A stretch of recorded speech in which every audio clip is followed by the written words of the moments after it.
Hello from wherever you are, and welcome to Chris TV 254, your best football YouTube channel that brings you football analysis, predictions, and commentary. I'm your host, Crescent, and today I'm in company of Vitalis Madugu and Songa Kevin Griezmann, the Manchester United defender.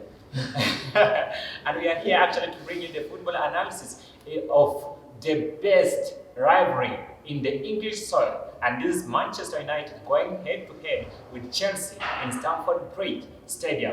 Of course, we expect to be a big match in the English soil, and this rivalry has dominated in the last century. And we shall be looking if whether the red ray will be seen in the blue London sky in England. So starting with Kevin Griezmann, the two clubs have faced each other 191 times. Manchester United have won 81 times, Chelsea have won 55 times, and 55 of the meetings has ended in a draw.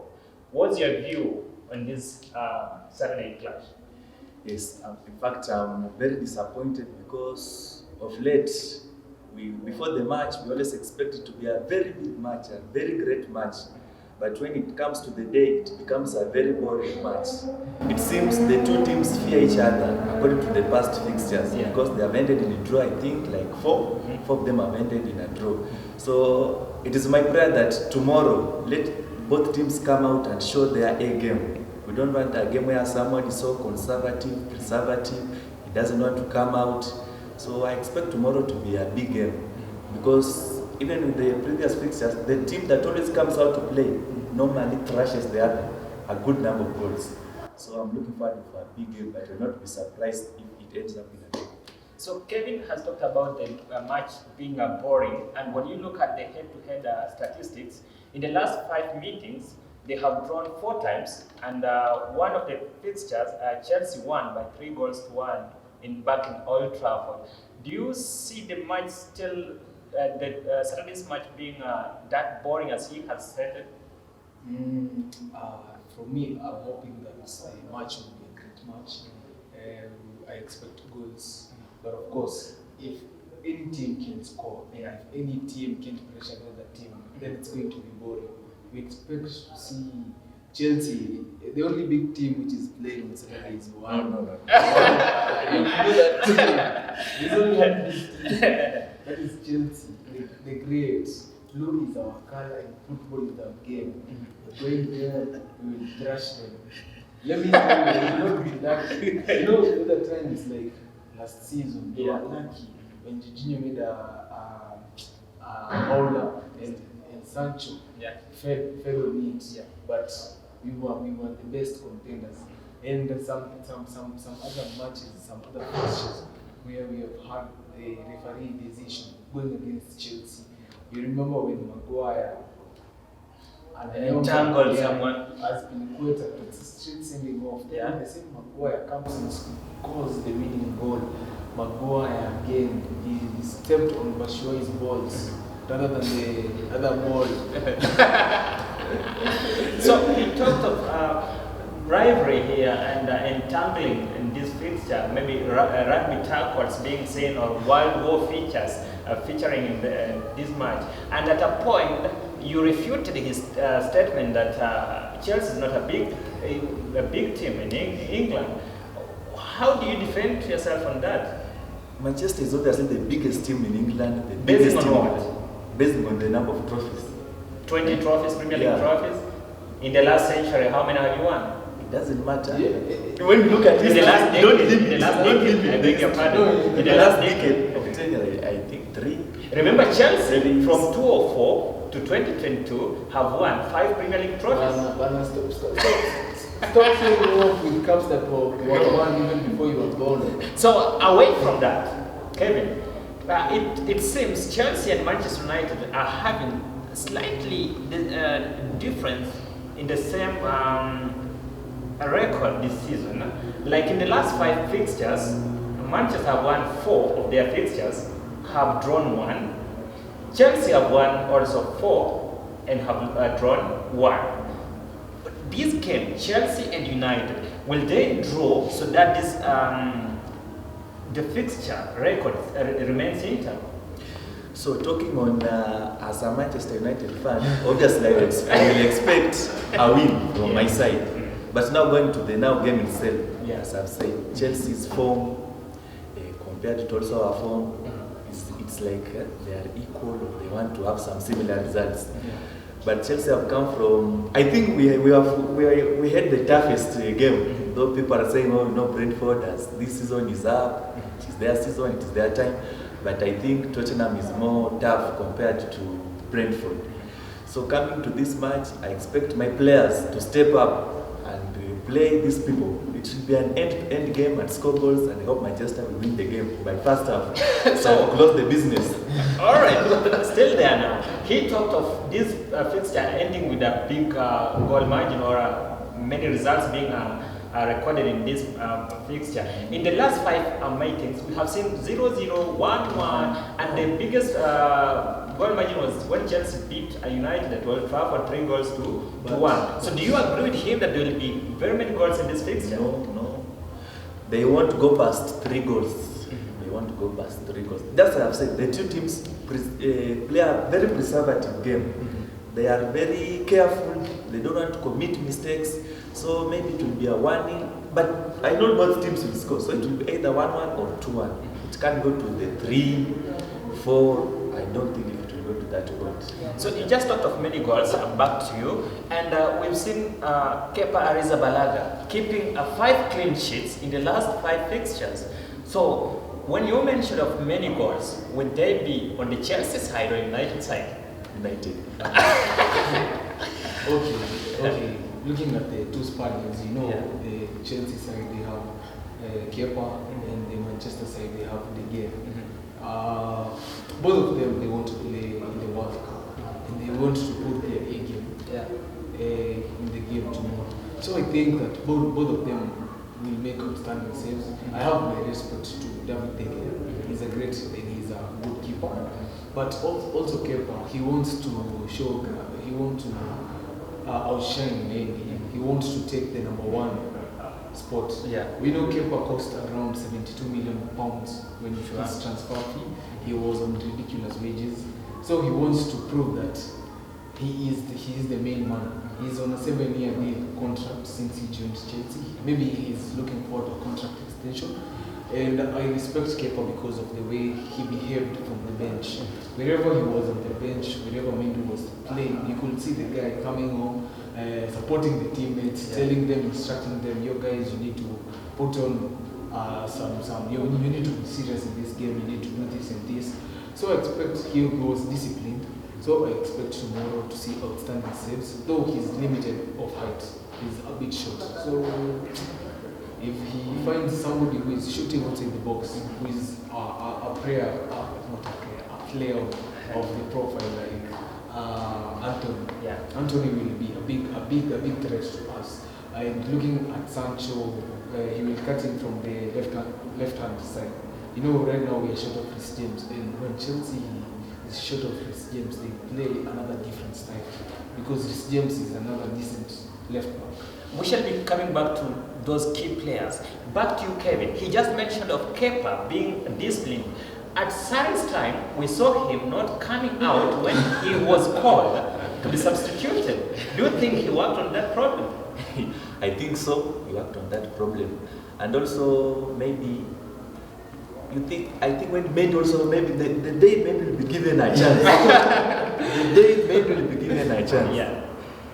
He will also want to bring out his top game and make sure that he gets that #1 slot and Kepa goes back to the bench. And also, maybe I go back to my degree, I think the Spain coach has dropped him. Basing on the current form and the matches they played, the Nation League games.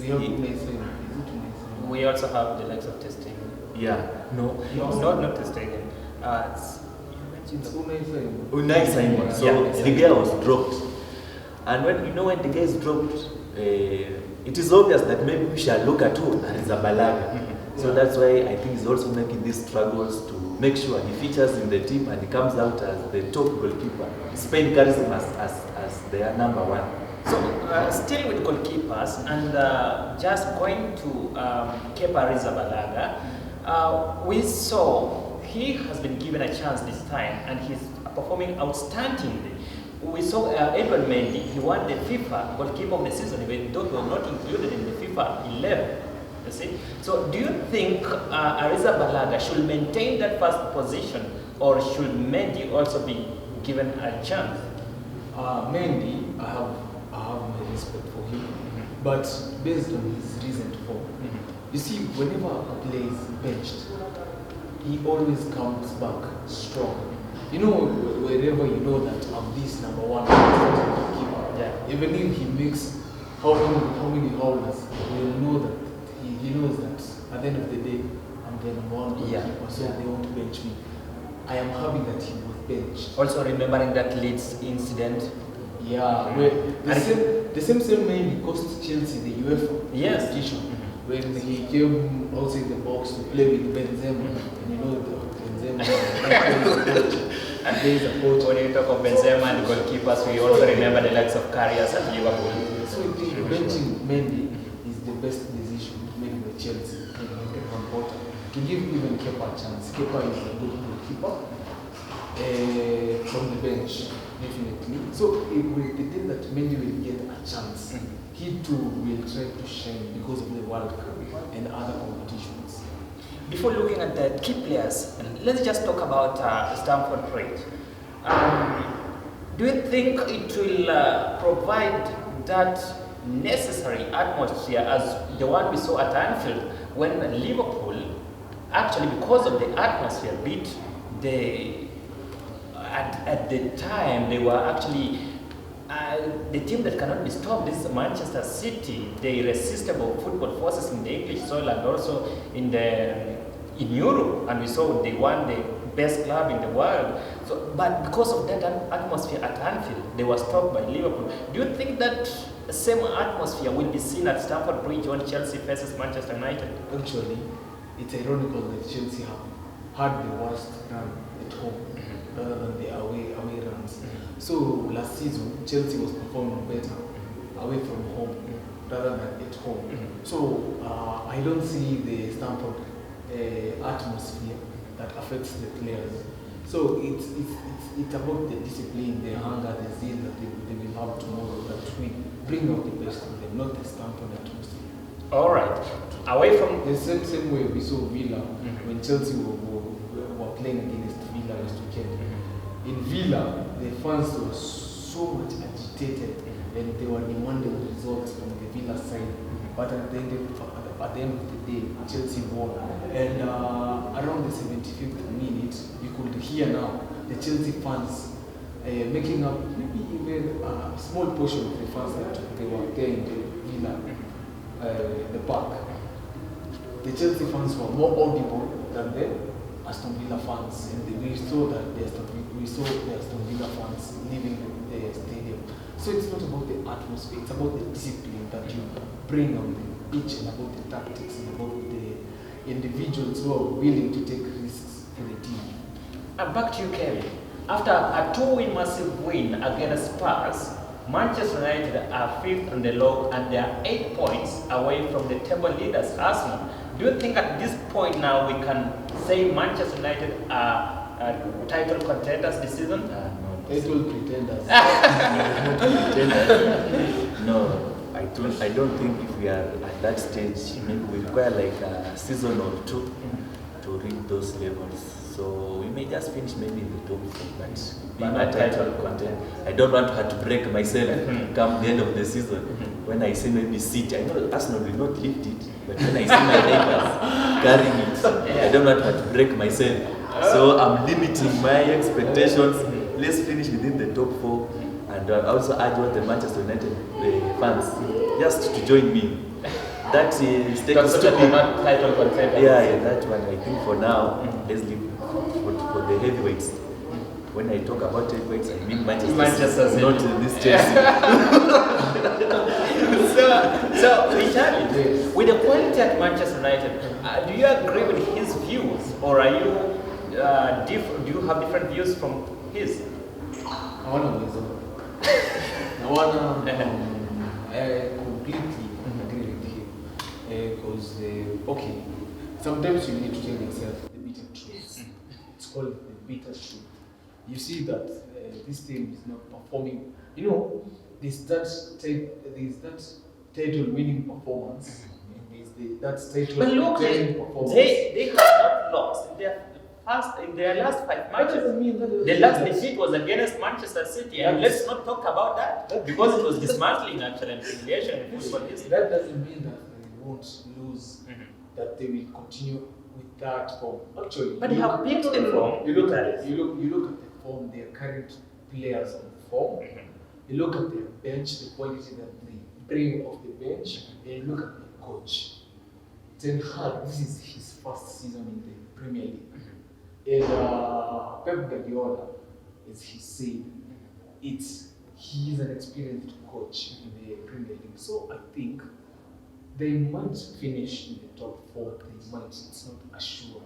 But summing up as the title winners, it's a bit hard. It's a big task overall for them to play.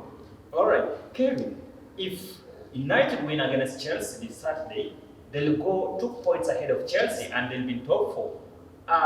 Will this be a motivation factor for Manchester United, and will it give them momentum? Yeah, exactly.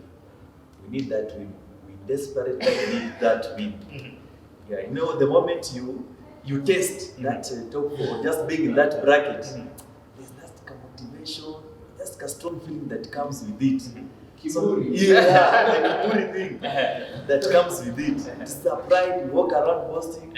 They will drop to number 5, isn't it? Even we will say, currently we are playing in the Europa League. But if the season was to end today, the Arsenal fans are talking. If the season, something, God forbid, something bad happens today, and the FA calls off the season and starts awarding people, they say, Chelsea were laughing at us. But now we are going to play whatever you call the Europa League.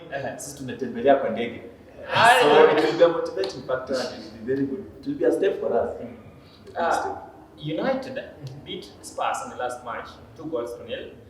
We saw Cristiano Ronaldo leaving the pitch before the end of the game. What does this imply?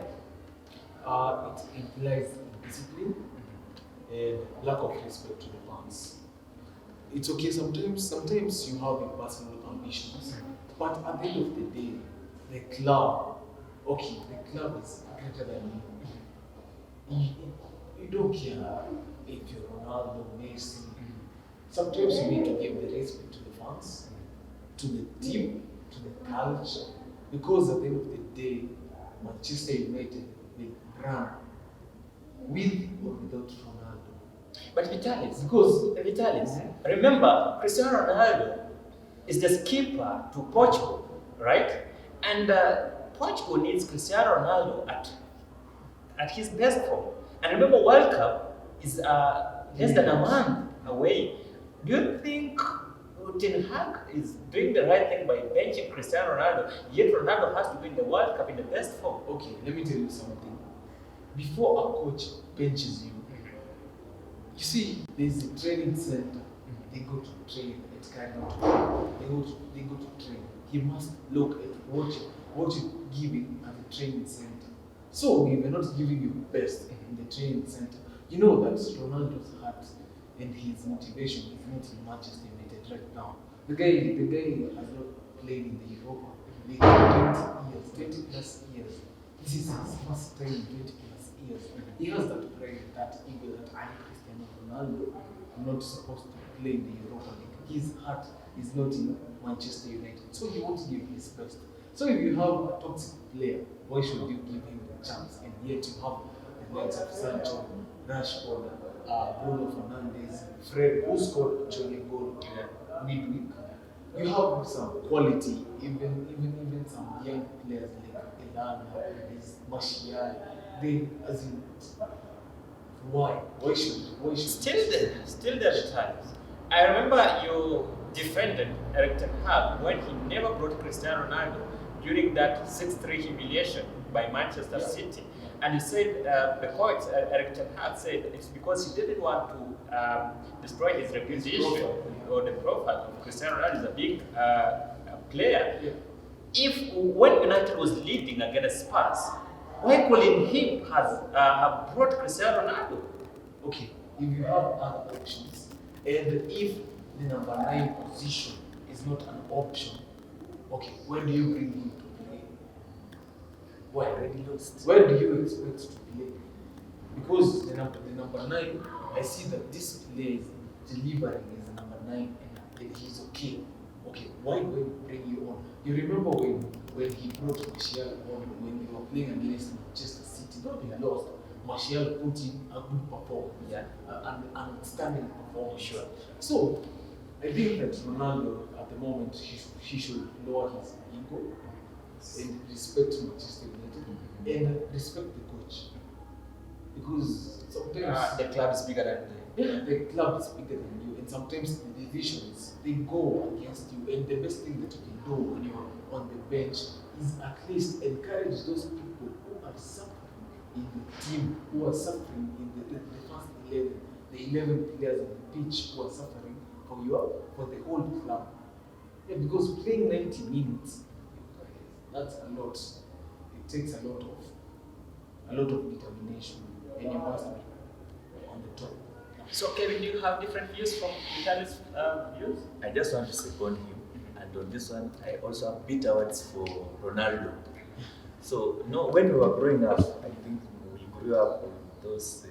I believe all of us were not this microwave generation, the millennials. We grew up a bit in the other generation. And discipline, I think, was vital. You could be punished even with somebody who's not your parent. So, when visitors are at home, I don't think if that's the best moment to misbehave, and you are the first one of that family, you misbehave when visitors are around, very high profile visitors, and then you misbehave. So that's the thing Ronaldo did. Why couldn't he wait even off the cameras, then he misbehaves? You know, when Manchester United is playing, how many people are watching that game? And it was a big game. And you know, and if you are careful, even if Ronaldo just raises his hand when he's on the bench, all cameras, they shift to his, because he's Ronaldo. So I think he misbehaved. He turned all attention. In fact, people are saying that the big talk is not Manchester defeating Tottenham. Yeah, it is about Ronaldo Leaving before the final minute. And again, if Sir Alex Ferguson was the coach to Manchester United today, he wouldn't have behaved the same way he behaved during that game. So, is it a disrespect to the coach? Yes, and to the club at So, large. just maybe to finalize with the Cristiano Ronaldo issue, do you think it's now all this? It's a big statement to Cristiano Ronaldo that your time is up, retire from football. Okay, his name is not up. He's okay. His physique is okay. He's a decent player.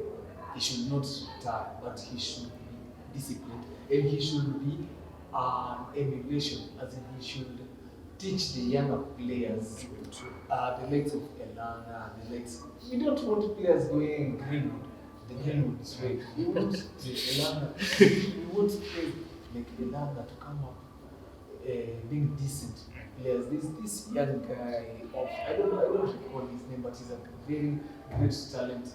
Garnacho. Garnacho. Yeah, he's a great talent in Manchester United. He should be their mentor. He should be their mentor. When players like Garnacho, they look at their first goal, Ronaldo misbehaving, what will they do? So, just another thing, maybe now on the Ten Hag side, and maybe this one now when I stand with him, I think when Ten Hag was signing for Manchester United or was being ushered in as the Manchester United coach, I know in his plans there was no Cristiano Ronaldo. I want to believe that. Cristiano So, is that the reason as why you benched? So, yes, and also I've gone through his systems of play and maybe whatever he's trying to come up with, and I just see Ronaldo is not part of his plans. And there are also some statistics showing that whenever Ronaldo is on the pitch, the distance Manchester United covers is less compared to when he's not on the pitch. So Ten Hag wants these young guys who are eager to play, who are heated up. Fresh legs. Yeah, fresh legs. They can run. They They can want do to it. impress. Yeah, those ones they can pressure.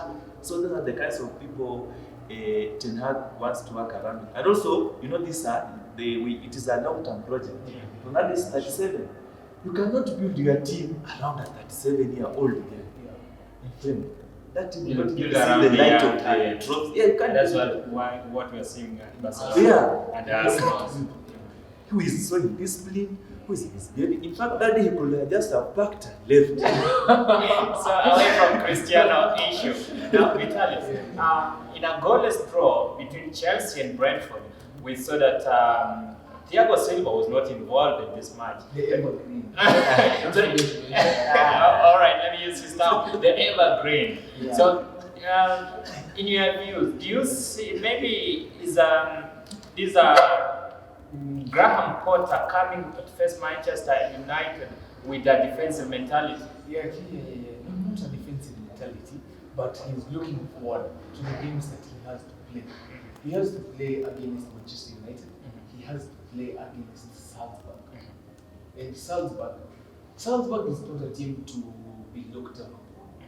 It's a decent club, and he wants to secure the UEFA spot. So I think he's rotating the squad as much as he can, and he was at least trying to preserve some players, the likes of Thiago Silva, Kovacic, who came on at the 15th minute due to Conor Gallagher's illness. No, illness. He's not injured. He was ill. He was feeling ill.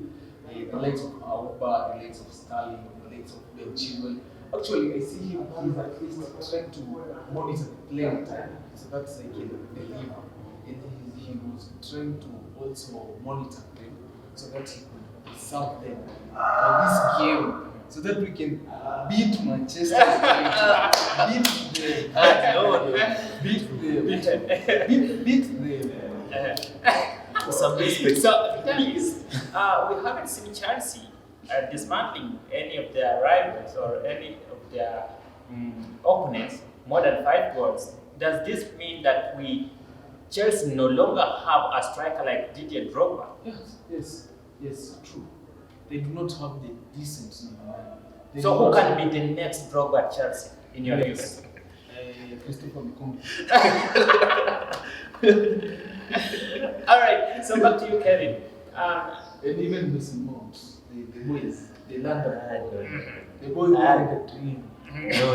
All right, so getting back to you, Chelsea, most of the time, or some of the time, they play that defensive game. Which player at Manchester United do you see breaking that solid defense at Chelsea? Is it Nani? Because they remember they've kept 5 clean sheets in the last 5 matches. And before I answer that question, let them continue playing that defensive football even tomorrow. I think currently the only teams that can go that toe-to-toe, passing kind of football with Manchester United right now are 2. That is Man City and Arsenal. The rest team, you try, we demolish you. You try to come at us, we demolish you. So we maybe play that defensive football and depend on the counters. So back to your question. But actually, when you're playing against Manchester City, you are very conservative and very defensive. You're First half. Yeah, first half, you're very defensive. I don't think that Chelsea will come. Come to us, just come to us. You'll see it. So, So let me tell you Vitalis, the key players. You always say about the key players. So as I said, I am expecting that an end-to-end game, not defensive. So I'm expecting maybe Anthony should be there. Anthony is a big threat. He's a big threat. Who is playing there on your side? you have the Chilwell. Let Chilwell play there. Then I want this new guy, the Brighton guy. Kukure is not a defensive. What is No, I don't want him. Then the other side, I'm having Sancho Against Azpilicueta. then you have Ben Chilwell, Thiago, a centre back with Chalobah, yeah. Then the midfield. We have. I want the midfield to be made up of Kovacic and Loftus-Cheek. I don't want Jorginho to play. But he has been creating those chances, those passes, a lot of passes. He will start. Jorginho will start Jorginho tomorrow. is very slow and sloppy. Again, slow. So his replacement. Loftus-Cheek. Jorginho. I want. But does Loftus-Cheek has that experience of a big game like a game against United? I didn't will start. It doesn't mean about. It doesn't come about the big game. Manchester United is not a big. Oh, my friend. Manchester United is We are losing him. Okay. Which players in Chelsea do you see a threat to United tomorrow? There's one player at Chelsea. My thing is that player might not see me in the game. Who is But it goes chaos. That is a person called Kai Havertz. No. Kai Havertz, let me, I want to tell you. He's Is a big game player. Kai Havertz is maybe just examples like a corner. We see people concentrating on the other Silva, people concentrating on Aubameyang. Nobody's concentrating on Kai Havertz. So, my big threat there, one is Kai Havertz because you may not see him, he may be dormant, but he will spoil our party. And I think Mason Mount of late has been on form. Yeah. And also you cannot rule out I believe Aubameyang will start. You cannot rule out his experience. He's a complete number 9. You cannot rule out his experience. So I think Mount and Havertz, those are the 2 days I think we can spoil our day. So actually, just to finalize on our analysis, what is your prediction in this game? Hey, Espoir. Please. Personally, tomorrow, I'm not expecting a draw. It's either a win or maybe a loss. There'll be a change in the results. Yeah. Tomorrow I'm expecting a win or maybe a loss. So I'm expectant of anything tomorrow because you cannot rule out Manchester United. They're a business club. The other one was about being what do you call that? I don't have the best name to describe it. I was just being a cryptic fan. But it's true, Manchester United are a decent club. They may come and thrash us. We cannot rule them out. But I am hoping and I'm expecting that my team Chelsea will beat Manchester United. Alright, that is Vitaly's predictions. And let us also hear from Kevin, whatever he has. Yes. Okay, acceptance is the first step to deliverance, and thank you very much, my brother. So tomorrow, guys, take all your net worth and place it on Manchester United. Na hivyo ndio nimemaliza. And that is how you will go broke. To you, our viewer, please don't listen to his last statement. Don't waste all your net worth placing on Manchester United or Chelsea.